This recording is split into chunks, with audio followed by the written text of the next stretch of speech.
कल की क्लास के अंदर हमने पढ़ा था कि एक जैसे लॉन्ग डे प्लांट्स होते हैं। लॉन्ग डे प्लांट्स होते हैं जिनको फ्लावरिंग प्रोसेस के लिए, फ्लावरिंग के अमल के लिए मोर देन 12 आवर्स लाइट की रिक्वायरमेंट होती है।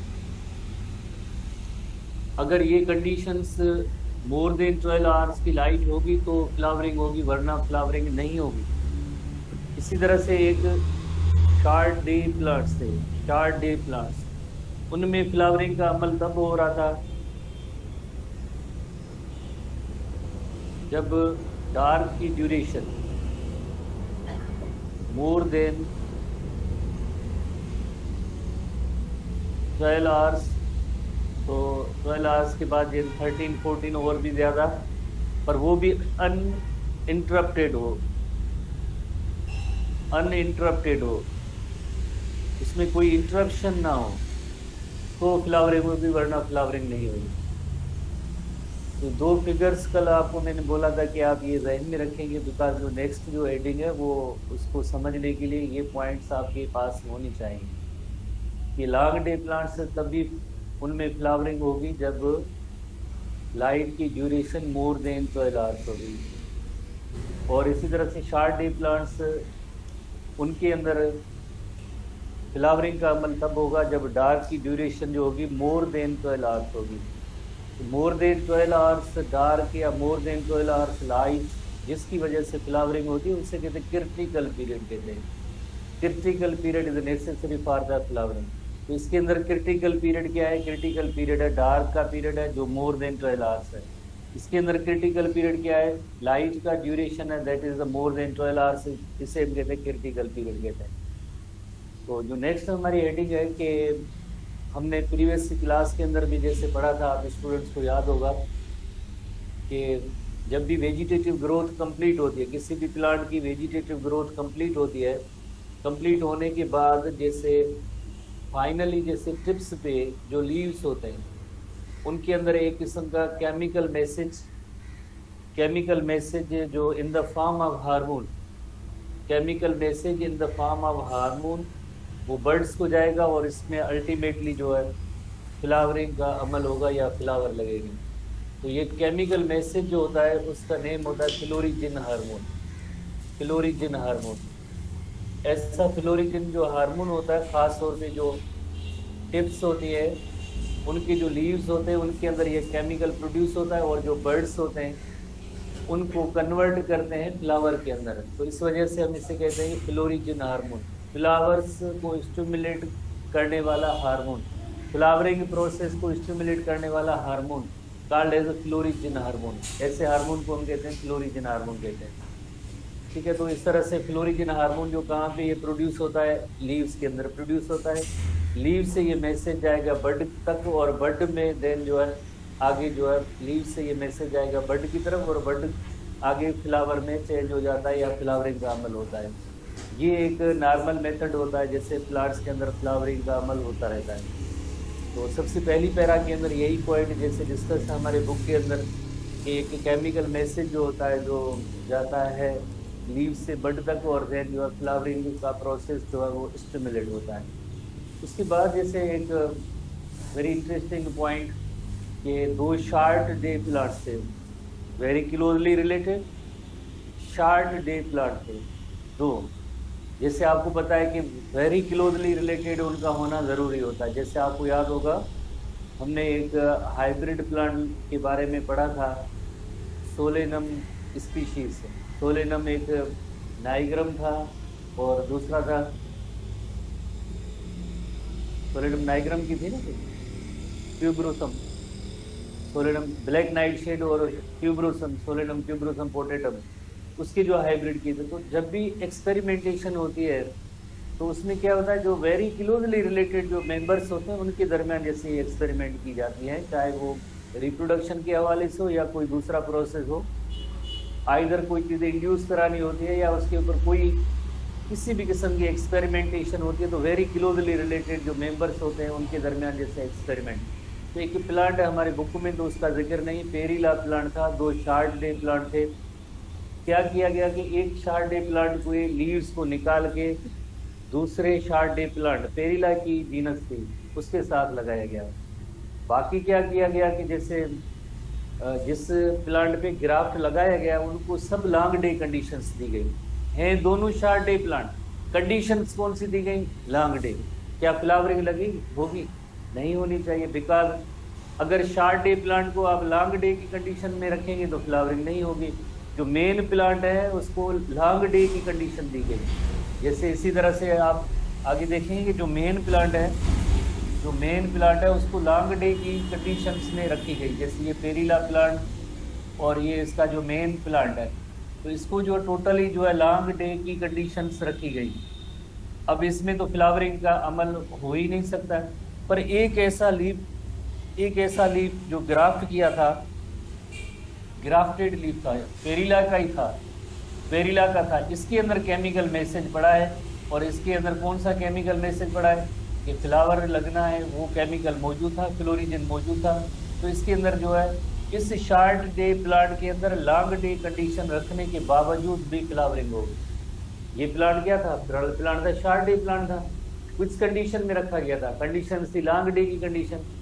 पर उसके अंदर एक जैसे लीफ का जब ग्राफ्ट इसमें किया गया तो इसके अंदर ऐसा केमिकल मैसेज जो था, किस किस्म का केमिकल मैसेज के इसके अंदर जो है फ्लोरिजन हार्मोन पड़ा था, जिसने इसकी बड को स्टिमुलेट किया और फ्लावर लग गया। इसका मतलब ये हुआ कि अगर कंडीशंस किस तरह की भी हो, पर इसके अंदर जो केमिकल मैसेज है उसको ट्रेस किया था उन्होंने, उसको आइडेंटिफाई किया था कि ये जो फ्लावरिंग का अमल जो होता है इस केमिकल फ्लोरिजन हार्मोन की वजह से होता है।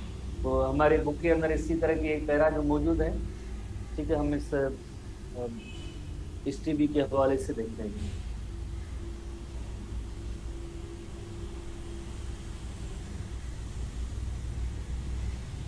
फ्लोरिजन हार्मोन का जिक्र है। From the leaves message is transmitted to the buds. कौन सा मैसेज होता है?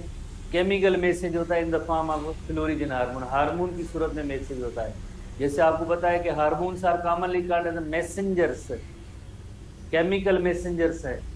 एक जगह का मैसेज जाके दूसरी जगह को देते हैं इन द फॉर्म ऑफ केमिकल्स। तो वो केमिकल कौन सा? फ्लोरिजन था।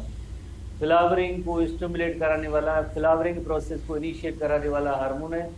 तो from the leave message is transmitted to the buds and that the message takes place from hormone.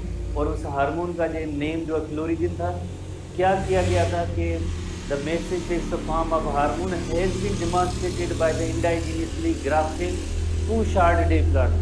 Book में जिक्र नहीं है कि वो दो शार्ट डे प्लांट कौन से थे। पेरीला प्लांट की जो जीनस थी पेरीला प्लांट, उसके वेरी क्लोजली रिलेटेड प्लांट थे।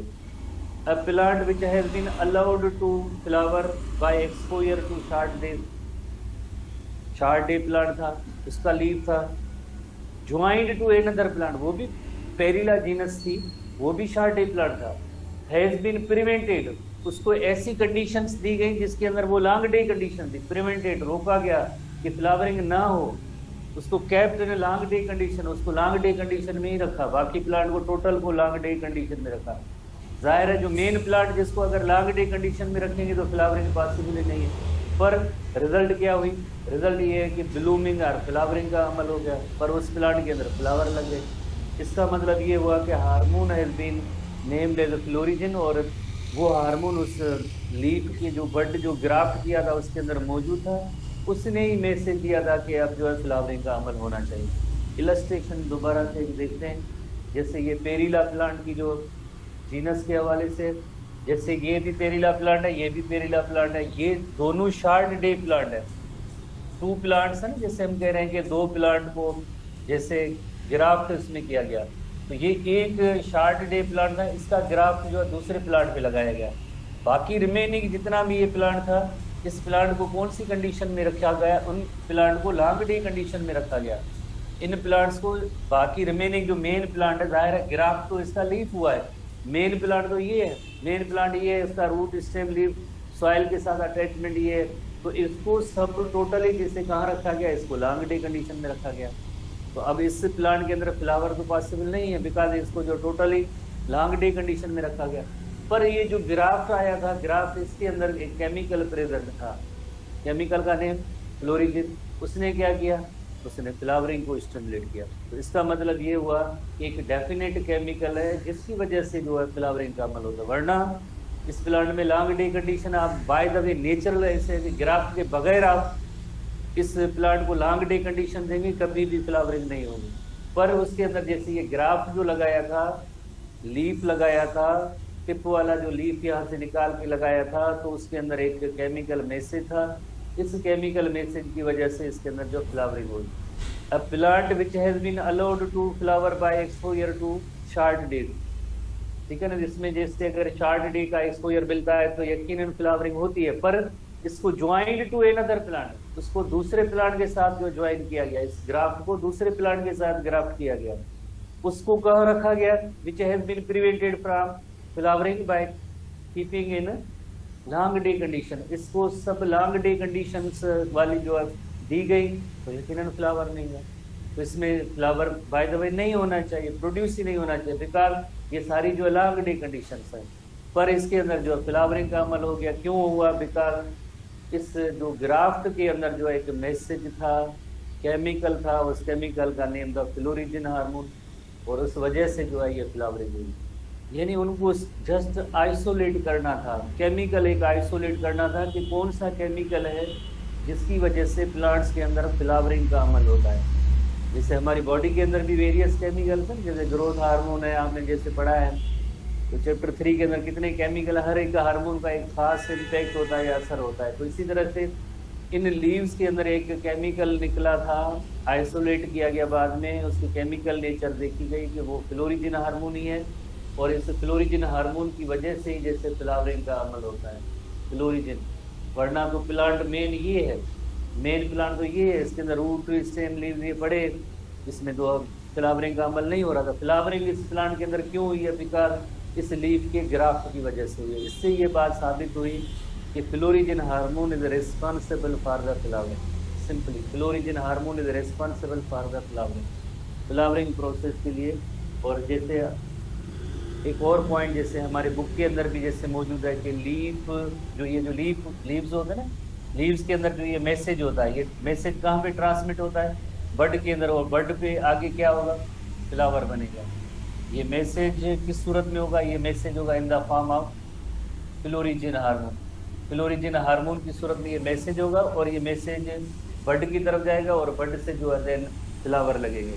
फ्लोरिजिन हार्मोन ये लीव से मैसेज आएगा, किधर जाएगा, जैसे बर्ड की तरफ जाएगा, और बर्ड में देन आगे क्या होगा, फ्लावरिंग का प्रोसेस होगा।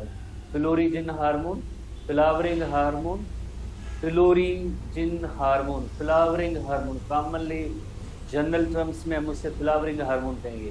कहाँ से वो रिलीज होता है, फ्रॉम द लीव्स। किधर जाता है, बर्ड्स पे जाता है। बर्ड को क्या कहेगा, देन फ्लावरिंग प्रोसेस को स्टिमुलेट करता है। तो ये मैसेज जो है इस तरह से लीव से बर्ड की तरफ गया, और बर्ड में देन जो फ्लावरिंग का अमल होता है। इस पॉइंट को जैसे बुक में हमारे जो जस्ट वर्ड्स हैं, हमने कोशिश की है कि आपको ऐसी लाइक ट्रिक से समझाएं, आपको जैसे समझ में आ जाए। लीव से मैसेज बर्ड की तरफ गया, और बर्ड को स्टिमुलेट किया उन्होंने, और फ्लावर लग गया। ठीक है, होपफुली आपने इसको गेन किया होगा। अब हम नेक्स्ट हेडिंग पे आते हैं,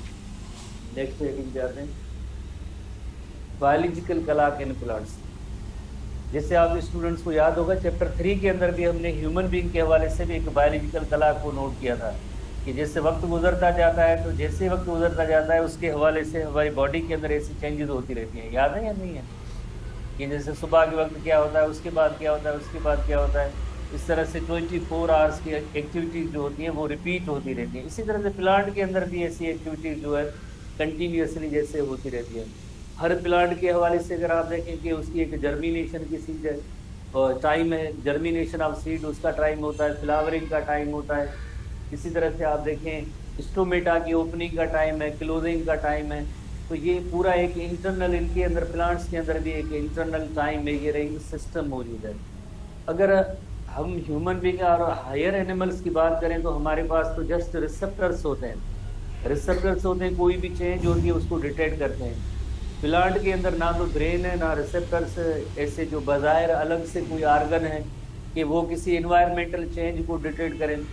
तो इसके पास भी कोई एक रिसेप्टर होने चाहिए, एक ऐसे केमिकल या कोई भी एक रिसेप्टर होने चाहिए जो इन्वायरमेंट के अंदर जो जैसे चेंजेस आ रही हैं, इन्वायरमेंट के अंदर कौन सी चेंज, जैसे आप देखें सुबह के बाद जैसे सनलाइट लगती है तो रात के वक्त सनलाइट नहीं है, तो ये इन्वायरमेंटल फैक्टर है। इस इन्वायरमेंटल फैक्टर को डिटेक्ट करने के लिए इसके पास कुछ ना कुछ तो रिसेप्टर जैसी चीज़ें होनी चाहिए।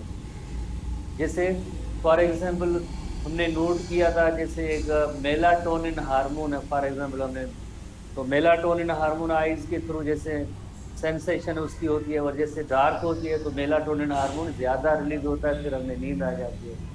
तो इसी तरह से प्लांट के अंदर भी एक इंटरनल एक टाइम मेजरिंग सिस्टम मौजूद होता है कि सीड की जर्मिनेशन कब होनी है, क्लोजिंग ऑफ स्टोमेटा कब होना है, ओपनिंग ऑफ स्टोमेटा कब होना है, फ्लावरिंग कब होनी है, तो उसे हम कहते हैं बायोलॉजिकल क्लॉक इन प्लांट्स कहते हैं।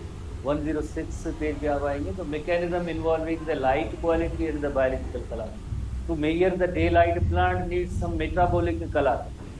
जैसे हमने एनिमल्स के हवाले से चैप्टर 3 के अंदर भी पढ़ा था कि एक हमारे यहाँ इंटरनल टाइम मेजरिंग सिस्टम मौजूद है, उस इंटरनल टाइम मेजरिंग सिस्टम को हम कहते हैं बायोलॉजिकल क्लॉक कहते हैं, जिसका काम क्या होता है, to measure the time how long it has been light और dark, to measure the time.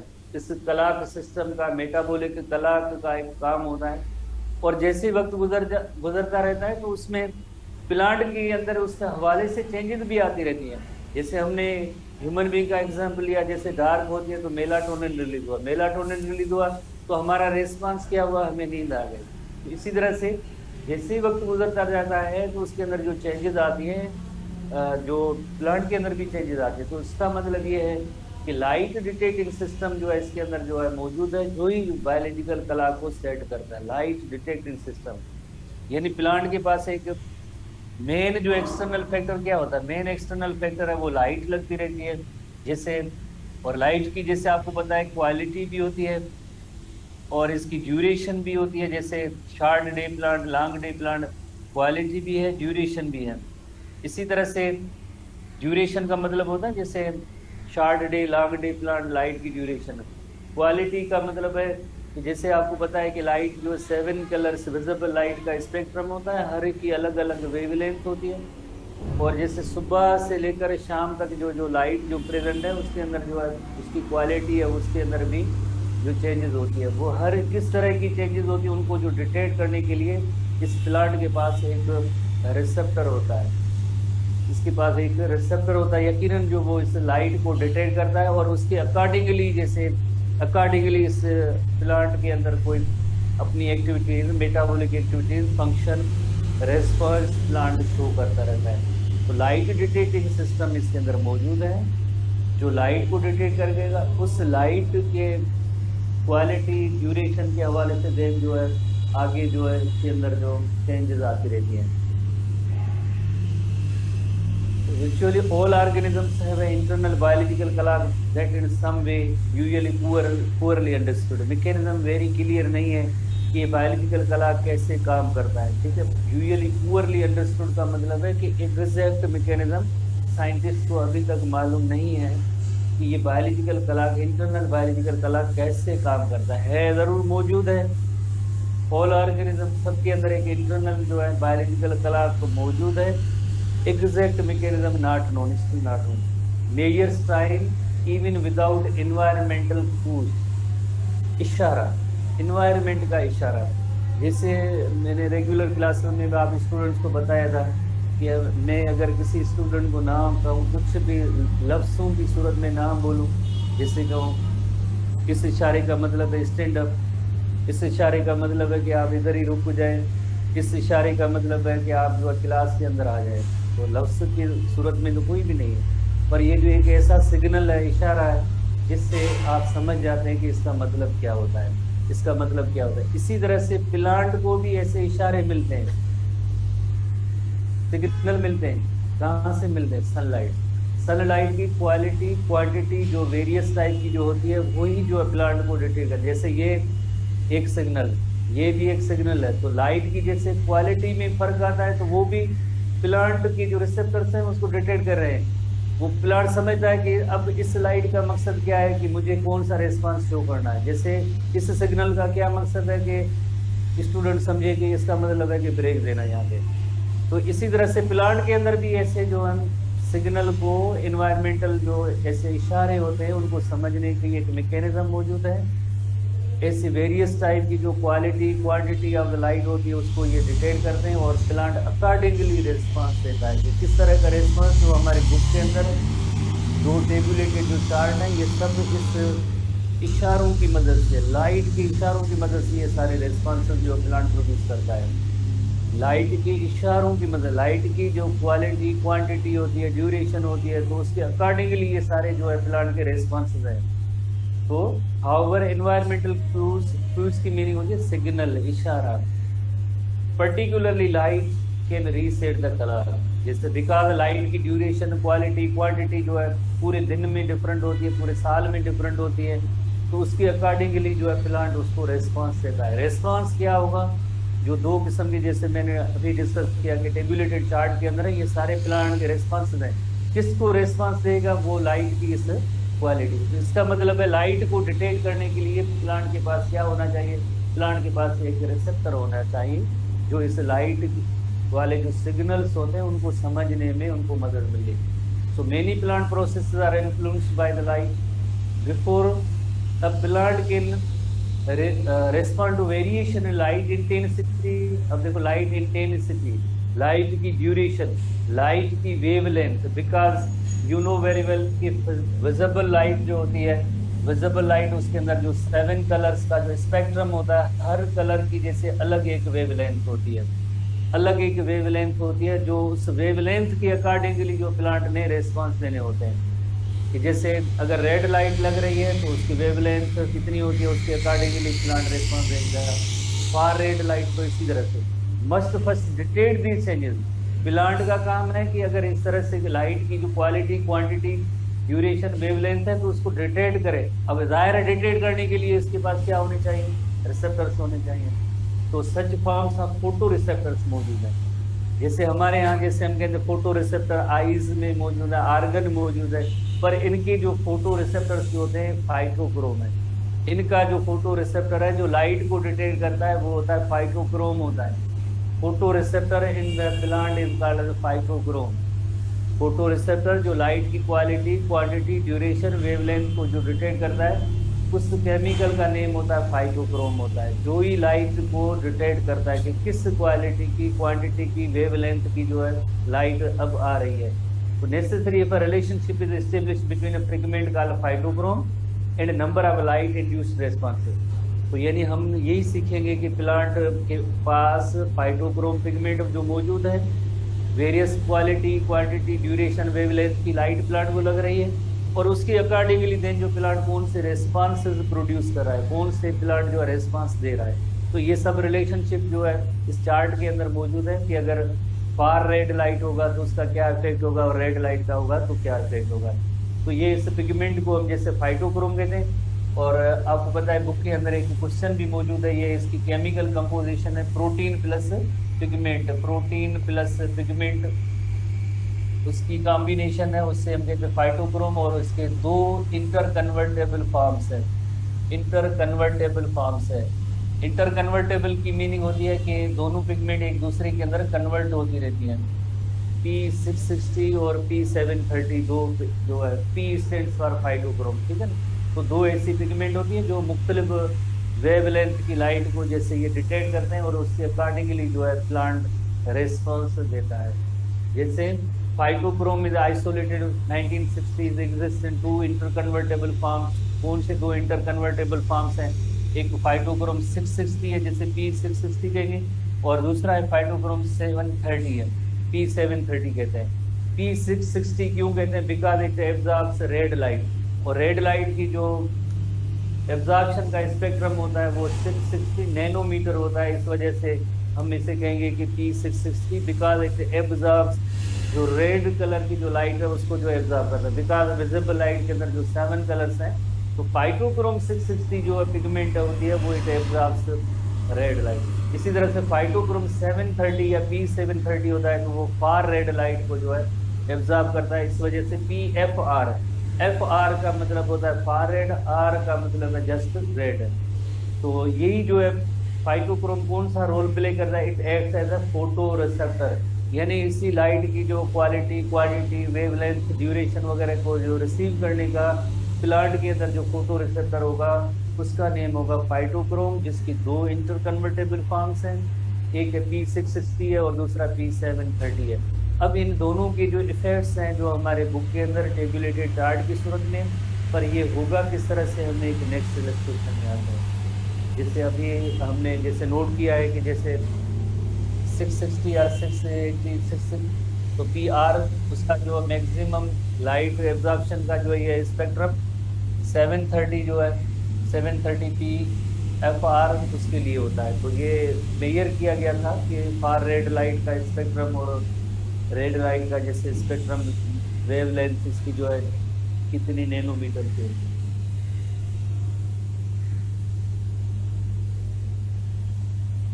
तो phytochrome 660 this absorbs red light, अभी हमने जैसे नोट किया, और उसका एब्जॉर्प्शन का जो स्पेक्ट्रम है जो वो है 660 nanometre. Phytochrome 730 RP 730 absorbs light of the far red region, और उसकी जो पीक एब्जॉर्प्शन है वो है 730 नैनोमीटर है।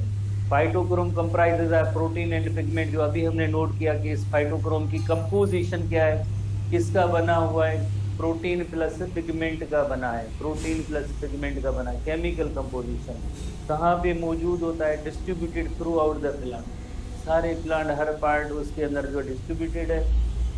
Minute quantity being most concentrated in the growing tips, जो ग्रोइंग टिप्स होती हैं तो उसके अंदर जो है इसकी कंसंट्रेशन ज़्यादा है। सिंपल से क्वेश्चन है बस। इंटर कन्वर्टेबल दो फॉर्म है, वो किस तरह से, जैसे आप देखें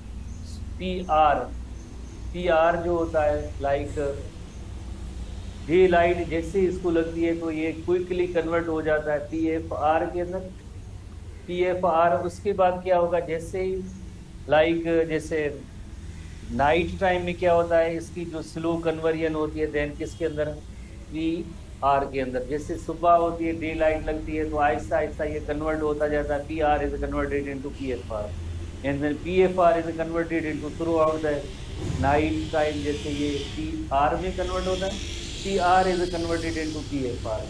तो ये दोनों एक दूसरे में इंटर कन्वर्टेबल फॉर्म है। तो ये जैसे सनलाइट या डे लाइट के दौरान जैसे सुबह होते हुए डे लाइट जो लगती रहती है तो प्लांट के अंदर, तो PR जो कन्वर्ट हो जाती है PFR के अंदर, और नाइट टाइम में देन क्या होता है कि Aahista Aahista PFR is converted into PR, दोनों इंटर कन्वर्टेबल फॉर्म है। और PR के हवाले से आपने जैसे नोट किया कि एब्जॉर्ब रेड लाइट 660, और PFR हमारे बुक में नहीं है कि PFR is physiologically active form है, एक्टिव फॉर्म है, बुक में नहीं है। फिजियोलॉजिकल एक्टिव फॉर्म जो है इसमें PFR है, तो ये बुक में नहीं है। Exposure to far red light converts PFR to inactive form PR होता है, बट हमारे बुक में एक्टिव और इनएक्टिव का जिक्र नहीं है। बुक के अंदर जैसे जो टेबुलेटेड चार्ट दिया गया है ये बहुत ही इम्पोर्टेंट, इसके अंदर क्वेश्चन है जिनको आप नोट करेंगे, और दोनों एंटागोनिस्टिक इफेक्ट्स है। एंटागोनिस्टिक की मीनिंग होती है अपोजिट मैनर में। थोड़ा सा अपने बुक को भी देखते जाएं। जैसे पहला जैसे रेड लाइट का इफेक्ट, और ये जो कॉलम जैसे आपको पता है फार रेड लाइट का जो इफेक्ट होता है एंटागोनिस्टिक इन नेचर है। एंटागोनिस्टिक इन नेचर की मीनिंग रहती है जैसे रेड लाइट इफेक्ट्स किस तरह से stimulates the germination of some seeds, यानी उनको स्टिमुलेट करता है। जैसे अभी हमने नोट किया कि प्लांट किस तरह से रिस्पॉन्स देता है, वो अकॉर्डिंग टू पिगमेंट की तरह, जैसे वो पिगमेंट कौन सी लाइट को जैसे डिटेक्ट करा है और बदले में प्लांट का क्या रिस्पॉन्स होगा। तो रेड लाइट का जो इफेक्ट ये होगा कि stimulate the germination of seed, stimulate ये इनहिबिट करता है। बस अपोजिट, जस्ट एक ही लफ्ज याद करना है। अगर आसान तरीका ये होता है कि अगर आप फार रेड लाइट और उसकी कॉलम को वन साइड के आप थोड़ा सा याद करेंगे, बाकी सारे उसके जैसे आप अपोजिट मैनर में, जैसे ये स्टिमुलेट कर रहा है जर्मिनेशन को, वो इनहिबिट करता है।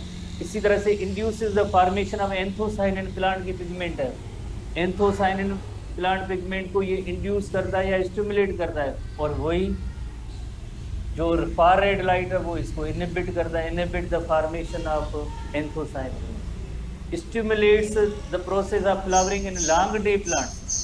लॉन्ग डे प्लांट्स के अंदर फ्लावरिंग के प्रोसेस को स्टिमुलेट करता है, और ये लॉन्ग डे प्लांट के अंदर फ्लावरिंग के प्रोसेस को इनहिबिट करता है। पर ये इनहिबिट करता है short day plant, short day plants को ये इनहिबिट करता है, शॉर्ट डे प्लांट को नहीं, पर ये शॉर्ट डे प्लांट को स्टिमुलेट करता है। एटलीस्ट जैसे 2 क्वेश्चन है, ये जरा थोड़े से इंपॉर्टेंट भी होंगे, जिनको आपने थोड़ा सा याद भी करना है। Elongation of internode is inhibited. Elongation of internode, जैसे ये ग्रोथ का प्रोसेस है, जैसे ये 2 नोड्स हैं, इनके दरमियान डिस्टेंस होगा इंटरनोड, इसकी इलांगेशन को ये इनहिबिट करता है। पर ये जैसे elongation of internode is pronounced, जैसे ये इंटरनोड इसको इलांगेट करता है, इलांगेट की मीनिंग है बड़ा करता है, जैसे ये इंटरनोड की साइज आहिस्ता आहिस्ता जो है बड़ी होती जाती है, तो इसको ये स्टिमुलेट करता है, और इसको elongation of internode is inhibited. इसी तरह से causes epicotyl hook to unbend. Previous class के अंदर हमने एक तस्वीर भी देखी थी, जब जर्मिनेशन जैसे होती है तो ये एक हुक बनता है, हुक बनता है, और इस हुक को अनबेंड, अनबेंड का मतलब क्या होता है, स्ट्रेट करना, स्ट्रेट करना, unbend that is the straighten, straighten सीधा करना, स्ट्रेटन करना। तो causes epicotyl hook to unbend, यानी हुक को अनबेंड करता है, स्ट्रेटन करता है काजिज, और वो मेंटेन कराता है, मेंटेन, बिकॉज पहले जिस तरह से इपिकोटाइल इस तरह से जो होती है ना, ये जो मेंटेनेंस चंद दिनों तक जो होती है, तो ये मेंटेन कराने का काम जो है इस फार रेड लाइट का होता है, ये मेंटेन कराता है, और ये इसको जो है स्ट्रेटन करता है या अनबेंड करता है। तो तकरीबन जैसे टेबुलेटेड चार्ट के अंदर एक दूसरे की एंटागोनिस्टिक पॉइंट्स हैं, कोशिश करेंगे ये जो एटलीस्ट 2 क्वेश्चन तो आपको हर हालत में जैसे याद होने चाहिए फ्लावरिंग के हवाले से, और बाकी तो आसानी है, अगर आप कोशिश करेंगे तो 2-3 बार जो याद भी हो जाएगी, ठीक है, कोई इतनी बड़ी मुश्किल जैसी चीज़ें इसमें नहीं है। बाय द वे बायोलॉजी के अंदर है ही क्रेमिंग के क्वेश्चन है बहुत ज़्यादा, जिनका जो मेमोराइजेशन पावर ज़्यादा होता है वो मेडिकल के भी पोजीशन होल्डर हो जाते हैं, मेडिकल के भी पोजीशन होल्डर है, जो जिनकी क्रेमिंग जो मेमोरी पावर अच्छी होती है वो मेडिकल के पोजीशन होल्डर होते हैं, कुछ भी नहीं है, इक्वेशन सॉल्व उनको नहीं करनी होती, प्रॉब्लम नहीं कर रही, बस याद करना होता है, वही पोजीशन होल्डर है। फिर आप भी पोजीशन होल्डर बनेंगे, पर उसके लिए शर्त ये है बादाम ज़्यादा खाएं।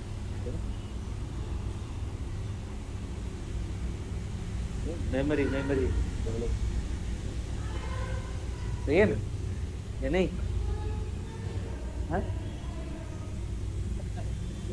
कुछ नहीं होता है यार, मेमोरी बढ़ेगी, आप कोशिश तो करें।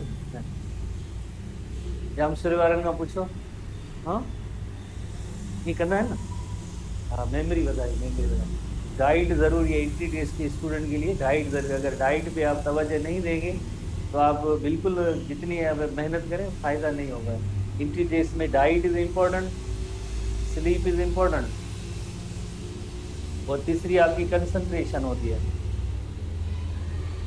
कंसंट्रेशन से आप बढ़ते जाएंगे सीरीज से सीवन से, तो ही आप कामयाब होंगे, वरना जैसे आज पढ़ा है और आप बैठे तो इधर ही है और ग्राउंड में वो छक्के चौके लगा रहे हैं, तो जाहिर है अब क्या चीज़ें समझ में आएंगी, नहीं समझ में आएंगी, फिर तो फर्क होता है, ठीक है ना। तो इन विट्रो फर्टिलाइजेशन की तरफ आते हैं। जैसे हमने चैप्टर 4 के अंदर जैसे 2 लफ्ज़ पहले ही पढ़े थे, एक होता है इन विट्रो और दूसरा है in vivo. In vivo living things के अंदर जो प्रोसेसेस होते हैं, लिविंग थिंग्स के अंदर, लिविंग थिंग्स के अंदर कोई भी अगर प्रोसेस जैसे इवन फर्टिलाइजेशन का अमल हो रहा है तो उसे हम कहेंगे इन विवो। विट्रो लफ्ज़ की मीनिंग होती है outside the living things, outside the living things, तो कहाँ पे किसी लेबॉर्ट्री डिश के अंदर इक्विपमेंट के अंदर कोई प्रोसेस हो तो उसे हम कहेंगे इन विट्रो, इस प्रोसेस को हम कहेंगे इन विट्रो कहेंगे। 2 ही लफ्ज़ हैं, जैसे वो आप जहन में रखेंगे, हमने पढ़ा है पहले एनिमल सेक्शन के अंदर, तो एक तो लफ्ज़ है इन विट्रो और दूसरा है in vivo, in vitro in vivo. ऐसे प्रोसेसेस जो नॉर्मली लिविंग थिंग्स के अंदर हो रहे होते हैं उन्हें हम कहते हैं इन विवो कहते हैं। पर वही प्रोसेस अगर साइंटिस्ट कहेंगे हम ये इस जैसा प्रोसेस लेबॉर्ट्री के अंदर परफॉर्म करना चाहते हैं, किसी लेबॉर्ट्री डिश के अंदर, किसी लेबॉर्ट्री इक्विपमेंट के अंदर जो है ऐसा प्रोसेस सेम हम करना चाहते हैं, हमारे आंखों के सामने होना चाहिए, हम देखना चाहते हैं, या हम इसके अंदर थोड़ी सी मॉडिफिकेशन करना चाहते हैं, चेंज ले आना चाहते हैं, तो यकीनन वो लेबोरेटरी के अंदर होगी, लिविंग थिंग्स के अंदर वो प्रोसेस नहीं होगा। तो इसके लिए लफ्ज इस्तेमाल किया जाता है in vitro. In vitro said to be the biological technique और process performed outside the living organism. Living organism को कहाँ पे वो परफॉर्म किया जाएगा? एक आर्टिफिशियल इन्वायरमेंट। आर्टिफिशियल इन्वायरमेंट क्या होता है? लेबोरेटरी होता है, created by means of scientific equipment. Scientific equipment क्या होते हैं? जैसे टेस्ट ट्यूब है, डिश वगैरह, उसी के अंदर जैसे प्रोसेस होता है, तो उसे हम कहते हैं लाइक इन विट्रो। इस टेक्निक को हम कहते हैं इन विट्रो कहते हैं। ठीक है, कल हम इससे आगे डिस्कस करेंगे।